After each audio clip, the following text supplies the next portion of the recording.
Have you seen that blue bracelet popping up on social media where it's meant to symbolize solidarity among women? It is stirring up a lot more than unity. From support for women's rights to accusations of virtual signaling or performance allyship, this simple little bracelet that's meant to show support and activism post election is making a whole lot of waves on social media. And it's also raising some important questions. So stick around if you want this full story on what this symbol means, who's supporting it, and why some are pushing back. I'm going to share with you some good stuff. Hi, my name is Karonda Ziegler, and I am owner of Kalu Consulting, and I partner with organizations for diversity, equity, and inclusion to improve the employee experience so that leaders are not afraid, are thriving, teams are thriving, and most importantly, employees are satisfied with their job. Tonight, I just wanted to pop on here and talk about the blue bracelet situation. So I was scrolling through the socials, the Instagrams, maybe a day or two ago, definitely maybe on Friday. And I saw that like one person had talked about this blue bracelet thing. And I was like, oh, okay, let me check it out. And so over the weekend, I was like scrolling through and I was seeing all this different stuff about these blue bracelets and where it comes from and this idea of solidarity in action. So, what seems like a simple thing started becoming a problem because what usually happens is that there's a difference in terms of how certain people view something versus how other people view it, and depending upon where it's coming from, our identities and different things like that. So here's the gist of it. So it all started, no one can really trace like who is the original creator or who said it. One conversation is about blue bracelets, other things about like blue hearts. But the point is, what has happened is that it has been taken up by white women as a way to show solidarity. Part of the concern is they are talking about being in communities where there are not other white women, or maybe they might be in very conservative counties or red counties. And for them, they wanted a way to signal and to understand who else might be uh, a safe person. Kind of to some extent, like I voted for Kamala. I'm definitely not one of those 52% that might have voted for the other guy. So just wanting a way to point themselves out, a way to say, I'm a good one. However, as always, whenever folks with privilege adopt an idea and think that they're doing some good work, there are those who are in the communities that are deeply impacted by this kind of work and what that means for them. And so, what has happened, a lot of Black creators on different apps have been like, yo, this is not solidarity. This is not the kind of work that y'all need to do post election that's really going to bring about this change in order to do what we need to do.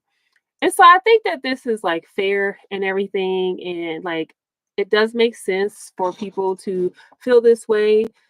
But what I found missing from the conversation, y'all, was like just this idea of like I feel like what sometimes, right, we can always comment on like what shouldn't be done. But I was like, how are people supposed to know what to do next or why it's a problem? Like, sure, wearing that blue bracelet is not going to create the change that we're trying to create, right? It's not going to disrupt systemic oppression. It's not going to be any kind of transformative change.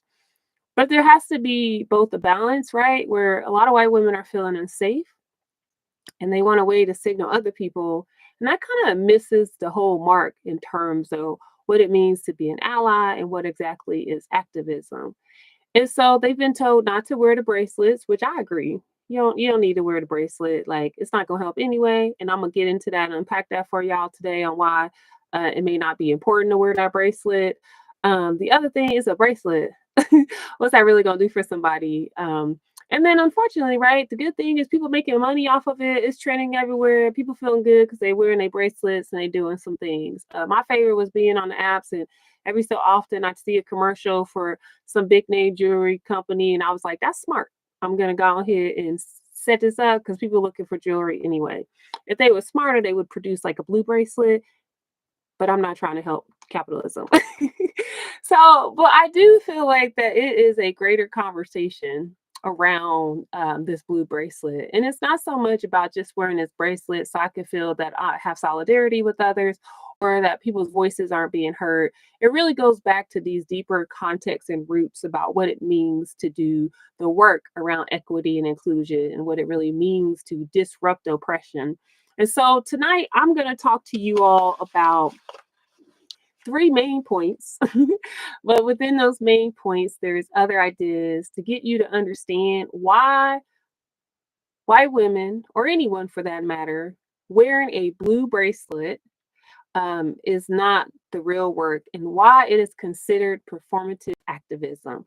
So let's talk about it. First of all, the key thing argument that's being suggested is that it's virtue signaling or political signaling. If you don't know what that means, it's basically doing all these acts to show or demonstrate that you're in support of a cause, but not really doing any real change to bring about actions or behaviors related to that cause.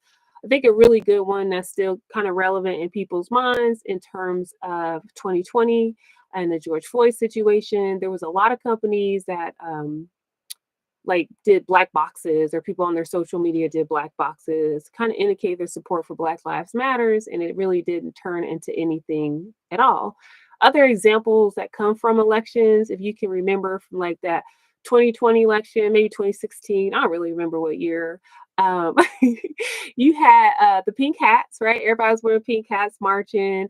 There was these safety pins that was supposed to indicate that you know, that person was safe. And as we can see, ain't much didn't came from that as a result of folks doing that. And so when people are like, "Hey, I'm gonna wear these bracelets because that's solidarity and it's gonna show some and prove something," it kind of misses the mark because we've seen this before, and that's why people are saying like it's virtue signaling. So people are doing this, wanting to wear these bracelets, but they're not really doing any real change. They actually are still distancing themselves from the situation as a result of those bracelets. So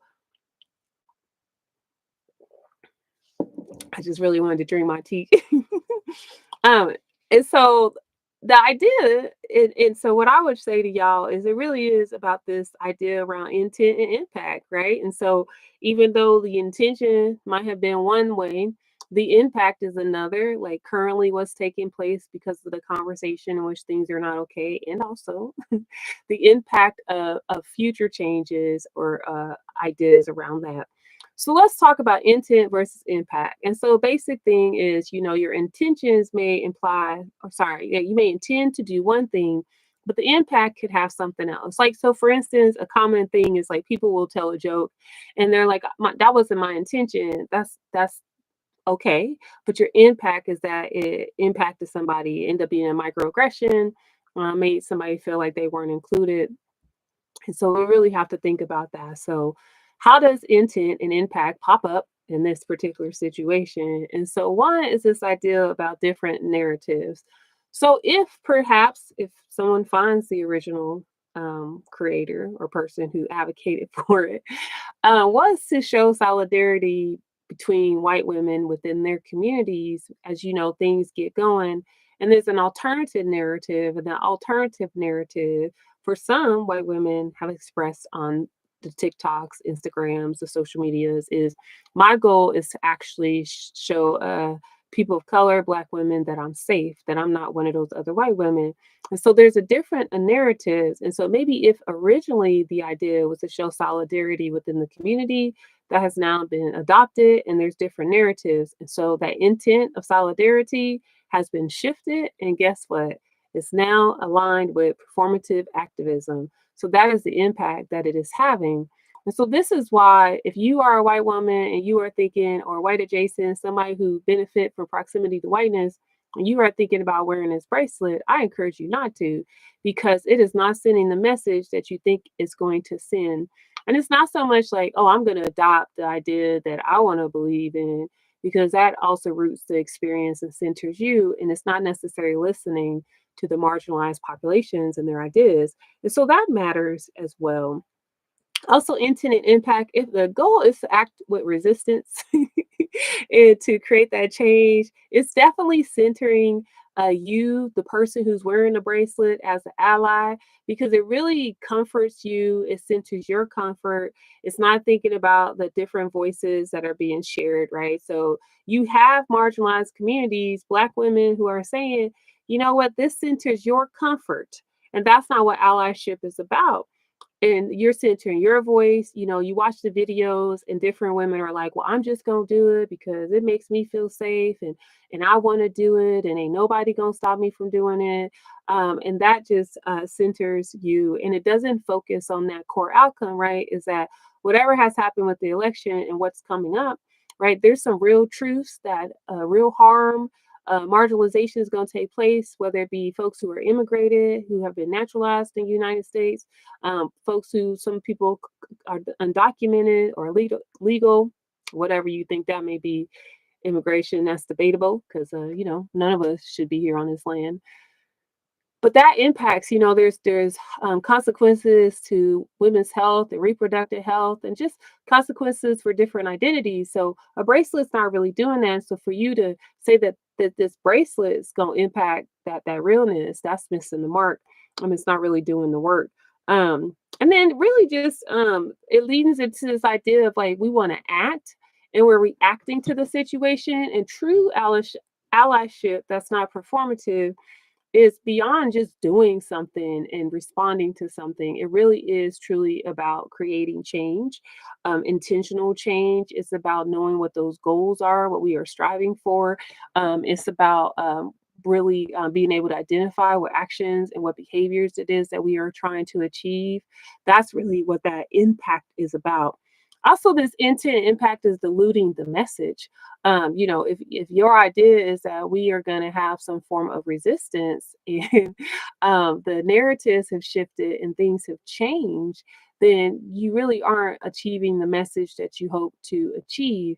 And there's just some questions now and some doubt that has been introduced on whether or not this is the way that we should go about trying to signal who voted for who, what impact we want to create, and what we hope for. So it's pretty empty because there's no real substance behind it. It's really just to make people feel good about themselves, and that relatability. So intent and impact is important as you move forward and we think about this post election and what things that we want to do.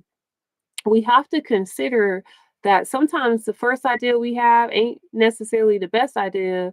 And how might we pause and think about that before we move forward or try to advance an idea? And particularly before we put it out there in the world, because we know that things just get going and they take off, and there we are. The core, however, to this situation is this idea of privilege. Woohoo!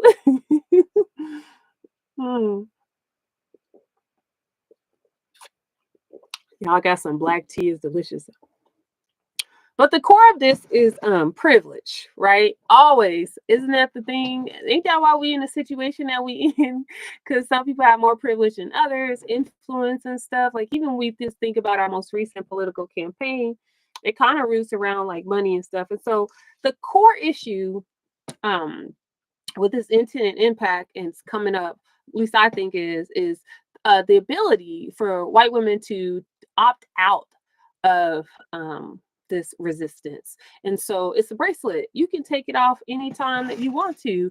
If you find yourself in a situation where you are uncomfortable as a white person and you don't want to wear the bracelet because you don't want to ruffle feathers, or you don't want to feel unsafe, you can just take it off. You can opt out of being an activist.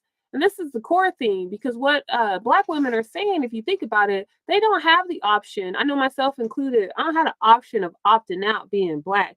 There's a line that says something to the effect that, like basically me being in a space is my resistance.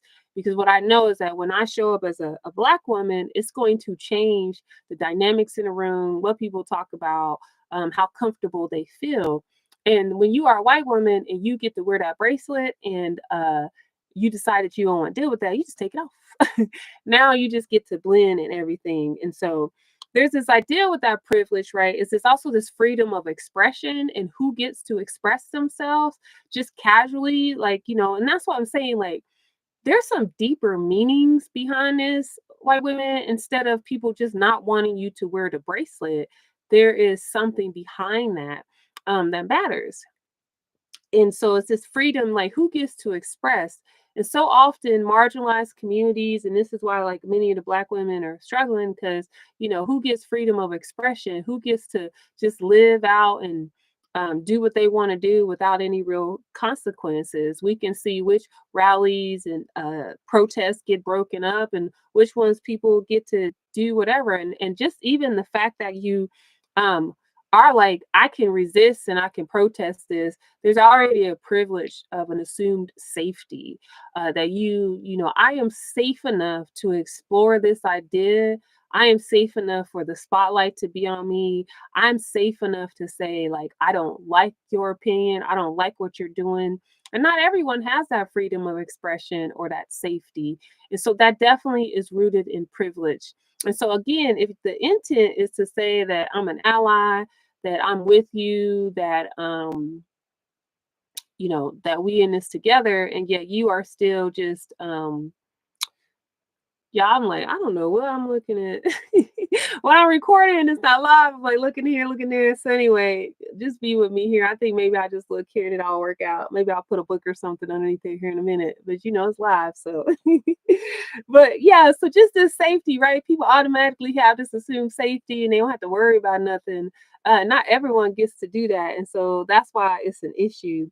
Also, the rooted in privilege is not listening. So a key piece, right, is so you got folks, these black women, black folks, folks with marginalized identities trying to tell people why they need to pause for a moment and think about this. Like if your safety is concerned, you're concerned about being safe in your community.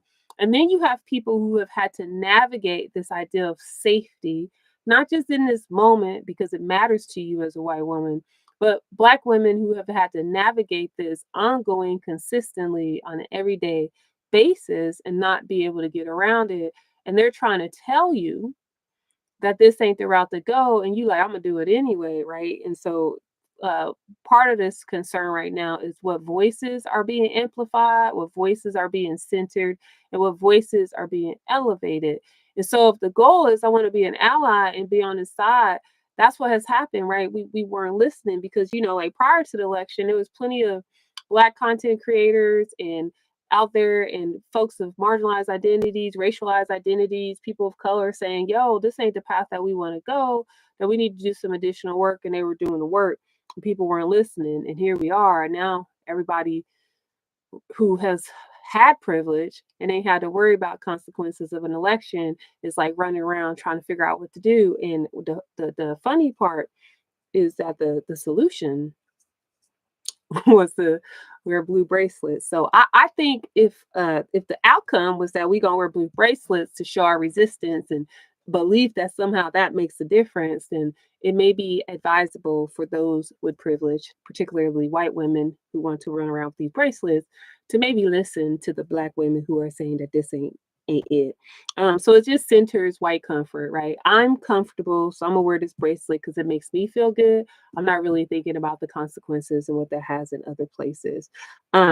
And then just in terms like with that same thing, like social expectations, who gets to lean into their discomfort, who gets to talk about how sad they are or what they feeling. Because we think a lot of other identities, in particular, like I said, what's going on is black folks are like, I'm getting told I need to get over it. I need to rise up. Or the favorite one, my favorite at least is, slavery was so long ago, like get over it. Well, the reality is the consequences of slavery is still impacting people today. And um, so it's not just so there's a privilege even in people supporting your idea, the traction that it's gained, the fact that so many people have bought into the idea and like where it originated from.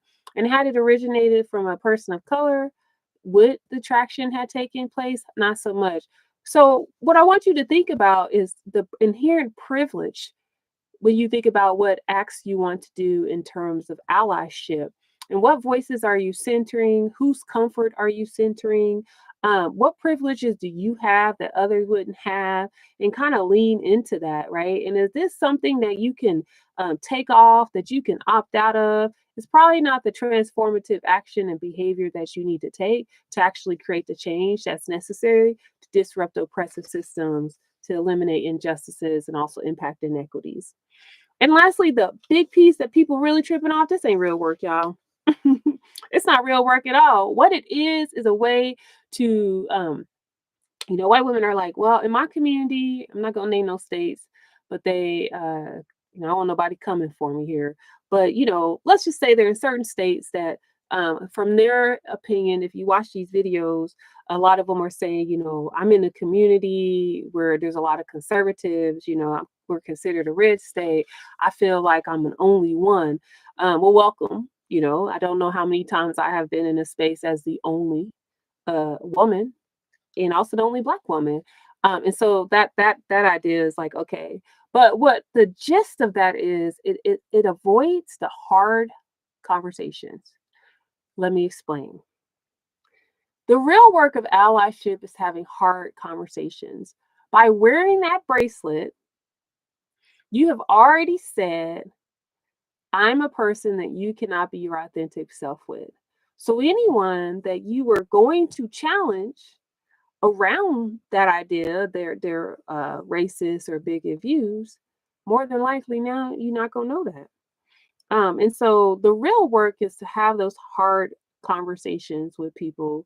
The real work, if you want to be an ally and do more than this bracelet, is to not wear that bracelet and to be in spaces where you are unsafe and you are unsure and you have no clue about the unknown. Because this is how Black folk, Black women, have to navigate the world every single day. So it's developing this skill set.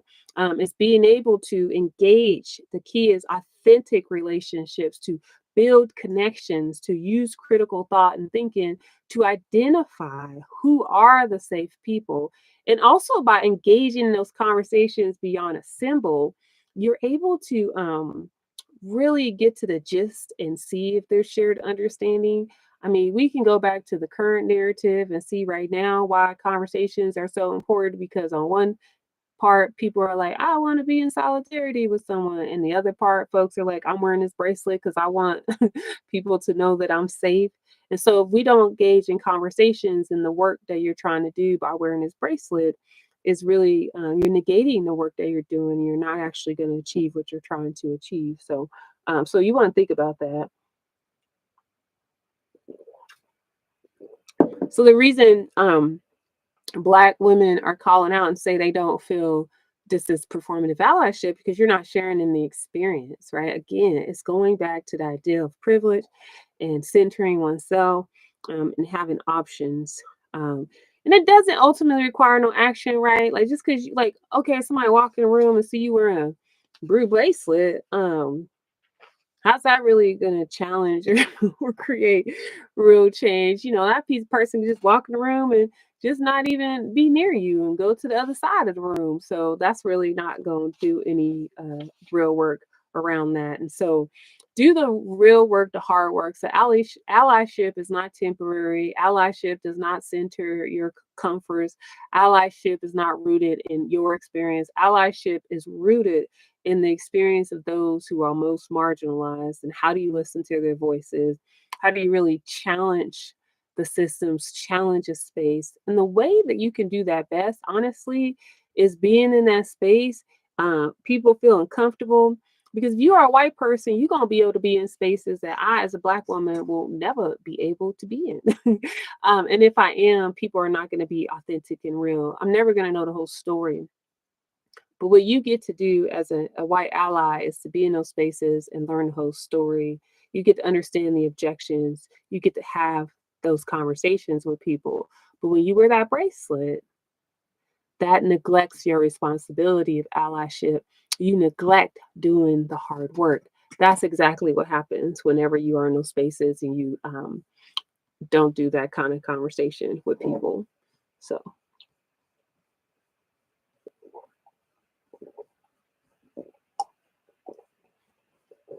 Yeah, I'm just and the other thing, because this visible marker, there's been reinterpretation by opposing groups, like for real though. let's just keep it real. So a lot of these women wearing blue bracelets are like, I voted for, a Democrat. I voted for the right side. I'm one of the good white people. Well, there's folks that did not vote that way. Now they're wearing red bracelets. Or you have folks who, say that are, MAGA. I don't see that as a negative. That's just someone's perspective and where they are. But they're wearing these blue bracelets. There's one video of a woman who wear a blue bracelet, and then the next thing she puts on her MAGA hat. So that kind of negates and shows you right there that the idea of wearing this bracelet is not going to be helpful. And also, it can be used as a way to single you out when people disagree with you. And so you want to make sure that you talk about that. And it's true that you may be scared that it could be hard, but like again, Black women who've navigated this consistently is trying to tell people what they ought to do. So that's why it's important.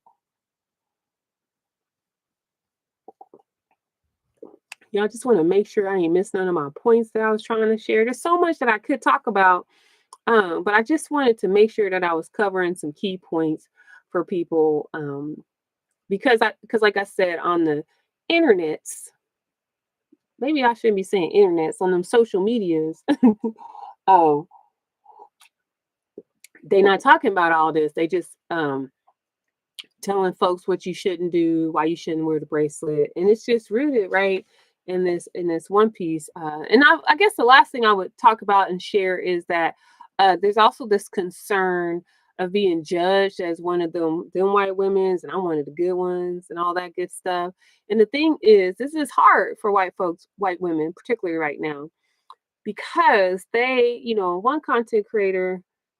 I'm not gonna be telling everybody's name. Sorry, y'all didn't write that down, but I ain't stealing their ideas or nothing. But they mentioned that like this is the first time, in particular for white women, being judged as a group, right? So white women has have the luxury of being seen as an individual, that the actions of a few other people does not align with your actions. That white women has always been able to separate themselves out, but when you take people of color groups, whether they be Black, Latina, Latinx, Hispanic, so on and so forth, they have not been able to separate themselves out collectively from the group.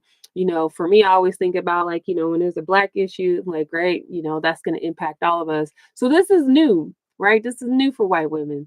And so this idea of like, I'm different. So that's the gist behind the bracelets. I'm different. You can judge me differently. I'm not like them other white women. And unfortunately, based on this post election, folks are like, nah, you just like them other white women.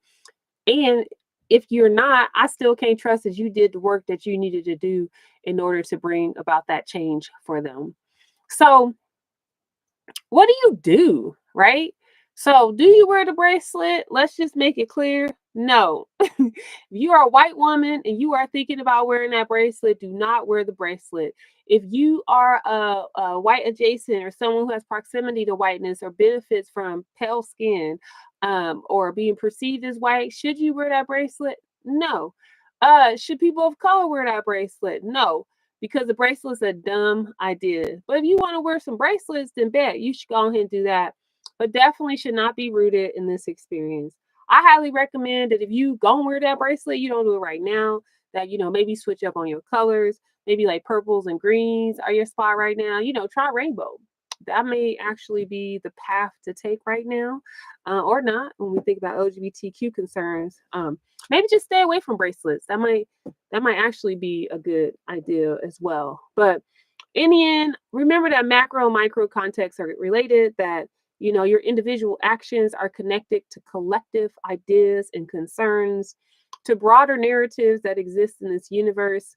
And so this idea of intent and impact, you just can't separate yourself from it. So it's why when you can't be like, well, I'm gonna do it anyway because this is how it makes me feel and woot woot and all this different stuff. By doing that, again, you are centering yourself, you're centering your privilege, and you're ignoring the greater goal of what we're trying to do. Lastly, center marginalized voices. Again, these folks, Black women, we've been dealing with unsafe spaces for a long time. I would say that Black women have some expertise in terms of what it means to be safe and to be activists, because they have to and they have no choice from the moment they are born into this world. I can remember being in kindergarten, having to advocate for myself. Y'all, what was I, like 5 or 6? So I learned at an early age and still trying to navigate that. It's important to recognize and understand that expertise is not always rooted in formal titles or authority. And if you think so, then again, you are operating from a dominant narrative of what has value and what does not. A lot of times people have shared experience. If you are a woman, you would not trust a man when they said, "Hey, I'm wearing this bracelet to show you I'm safe." You're gonna be like, "I don't know about that. How I know that, right?" So there's some knowledge and expertise based on someone's lived experience. Being a white woman, being a woman, there's different experiences than being a man. If you have lived in a rural community, you have different understandings than maybe a city to that extent. If you tall versus short, right? You just navigate the world differently. I know when I put on my little boots, my little 4-inch heels and stuff, it's a very different world when you got some little extra height on you. So just realize that expertise comes in many different ways. So that's important. And make sure that whatever you doing for real is to not take it personal, okay? Because here's the thing, yo. Any criticism of allyship and the symbols is not a personal attack. It's just a broader frustration with history, and it's kind of rooted in that. So make sure that you're able to listen without getting defensive. Know that this is a result of the macro context where people have wore symbols and they did not follow through with clear action. It's not necessarily a critique about you. It's just this overall experience. So make sure you realize that a good and powerful ally learns to be quiet. They're also humble. And most importantly, they're consistent in their actions. You want to make sure that you listen to people. Don't try to interpret what they're saying. See it as an opportunity to grow in your allyship and understand yourself. Key ways I tell people to do that is ask questions, take some time to self-reflect. Hell, go journal, draw a picture, or something. I don't know. Learn from what people are doing, and remember that we learn from our uncomfortable moments. And if you still like, I'm gonna wear this bracelet, I just ask that you consider, what does this bracelet mean to you? Is it a reminder? Is it an affirmation? Is it about communicating solidarity to others? Are there other ways that maybe you can show your support, right? Other ways that are like consistent, that are concrete actions, leaning into relationships with communities besides these symbols. And remember that it's not allyship if it's only happening in your community. So right now, white women want to show solidarity and have allyship with each other, and that's kind of missing the point. Allyship is kind of this community collective, kind of being there for other folk, kind of stuff. So really think about what that means, and you got to do the hard, slow work of like really building relationships, really navigating situations, being sincere in your commitment. And I think most importantly, I would just say that being an ally really is doing the work, and not wanting to say, "Hey, look at me, look at me, look at me." If people are looking at you like that, then I think you've missed the work. Some of the most important work are actually done in private. Allyship is really doing the work when no one's looking, but working hard to move things forward and beyond, and just knowing that it definitely is a journey for what you need to go through. So with that, just keep this in mind. The blue bracelet, find some other way to do some things. It's a lot more than just wearing it and taking it off. It's a lot more just with people hating on you. It's a lot more than just the basic stuff of symbolism and showing solidarity. It is rooted in past injustices and wrongs. It's rooted in power and privilege. It's rooted in oppression. Um, Symbolic gestures often have way more meaning behind them than we think about that.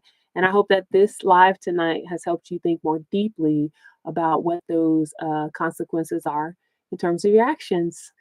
If you found this interesting, please share this, hit the comments down below. And if you're watching this later, make sure that you say replay. I'd love to hear your thoughts. Take care.